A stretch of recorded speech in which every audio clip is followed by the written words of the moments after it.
Magandang araw sa ating lahat.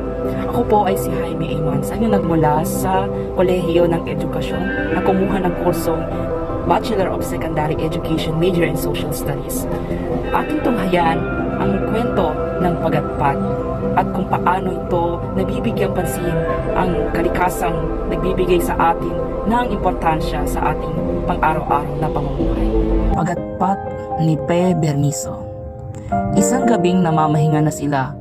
Nabanggit ni Dindo ang napuna nito sa dulong hilaga ng pulo.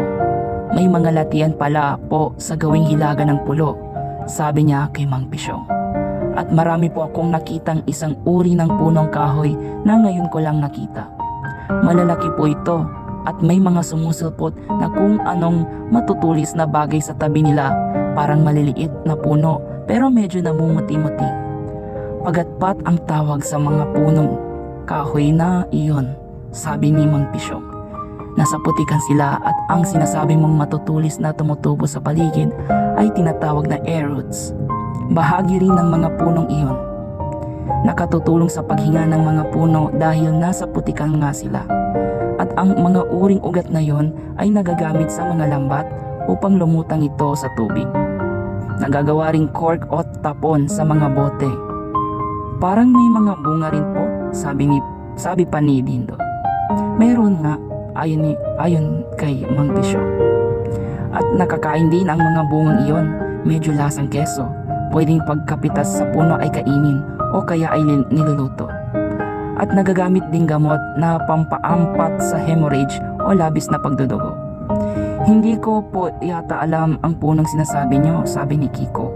Kasi ang mga kilala mong mga puno ay yaong mga tumutubo sa bundok, sabi ni Mang Pisyong.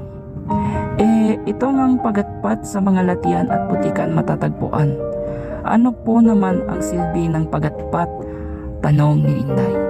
Nagagamit din po ba ang kahoy na iyon? Pwede ring magawang haligi, pinto, sahig, dingding at kahit sa mga pantalan at tulay nagagamit din, paliwanag ni Mang Pisyong. Kaya lamang mahirap lagariin at saka ang kahoy ay may taglay ng asin dahil nga tumutubo ng malapit sa dagat o kaya ay mga ilog na malapit sa dagat. Ang mga pakong kailangan sa kahoy na ito ay dapat nayari sa tanso at dahil masyadong matigas ang kahoy, kailangan pa rin ang mga tornilyo. Pambihira namang uri ng kahoy yon, buong paghangang, sabi ni Kiko. Ang mapupunan ninyo sa ating mga punong kahoy, iba-iba ang silbi sa kapaligiran, pagpapaliwanag pa ni Mang Pisyong. Tulad nitong pagatpat, nabubuhay nga sa tabi ng mga latian at mapuputik na tabing dagat at sa gayong paraan, naliligtas nila ang lupa sa pagkaagnas. Nakatutulong din sa paligid ang kanilang mga ugat na sadyang ginagamit nila upang makahinga sa maputik na kinaroroonan. Kung susuriin po, sabi ni Inday, talagang mapupunan natin ang kamay ng Diyos sa iba-ibang tanim, puno, ibon, hayop at maging mga tao. Iba-iba ang silbi natin. At kung iisipin lamang ng mga tao ang kabutihan ng Diyos sa pagbibigay ng buhay at sa ibang mga bagay sa ating kapaligiran, makikiayon tayo sa kalikasan.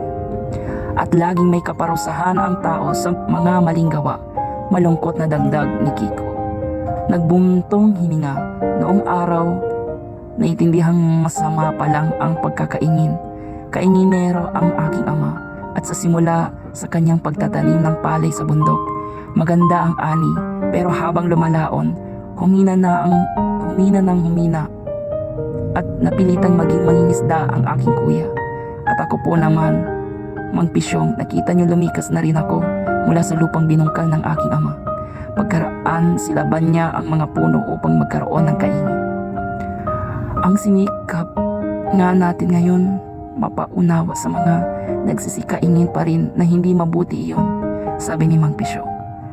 At ang kabutihang nagagawa ng mga NGO para sa kanila, sila mismo ang mga kainginero, ang kinakatulong sa pagtatanim sa mga gulod na panot. Ang kaso po, mapait pa rin ang tinig ng Kiko.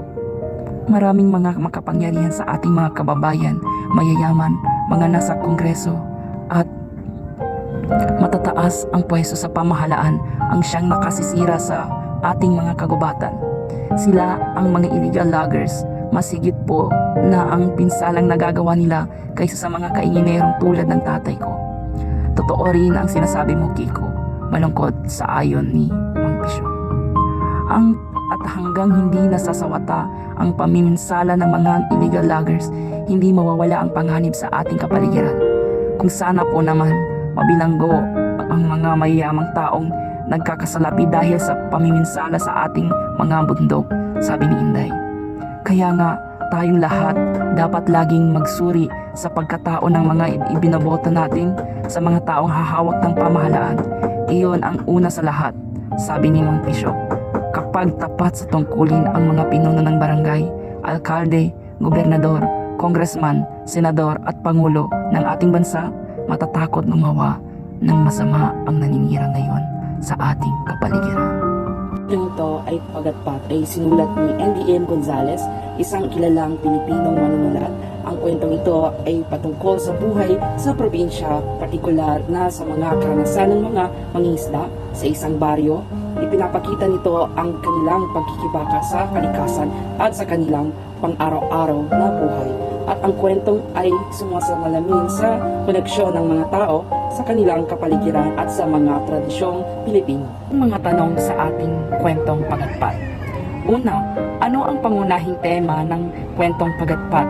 Ang pangunahing tema ng kwento ay ang pagsisikap at pagpupunyagi ng mga tao sa kabila ng kahirapan at kalamidad na nararanasan, partikular sa mga lugar na may malapit na koneksyon sa kalikasan tulad ng mga puok na may mga punong pagatpat.